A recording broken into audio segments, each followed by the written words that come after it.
குழித்துறையில் நாளை மறுநாள் 100வது பாகுபலி பொருட்காட்சி துவக்கம். கன்னியாகுமரி மாவட்டம் குழித்துறை நகராட்சி சார்பில் நடத்தப்படும் பாகுபலி பொருட்காட்சியானது நாளை மறுநாள் புதன்கிழமை துவங்கவிருக்கிறது. இந்த ஆண்டு 100வது பாகுபலி பொருட்காட்சி என்பதால் மிகவும் சிறப்பு வாய்ந்ததாக இந்த பொருட்காட்சி கருதப்படுகிறது. இந்த பொருட்காட்சியில் பலவித பக்க காட்சிகள் இடம்பெற உள்ளன. இந்த பக்க காட்சிகளை நடத்தும் உரிமையை குழித்துறையை சார்ந்த பால்ராஜ் என்பவர் உரிமம் பெற்றுள்ளார்.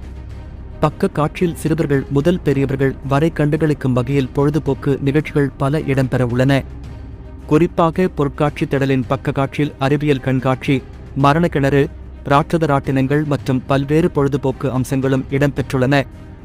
மேலும் இந்த ஆண்டு புதிதாக ரேஞ்சர் என்று சொல்லக்கூடிய பொழுதுபோக்கு நிகழ்ச்சியும் இடம்பெறவிருக்கிறது.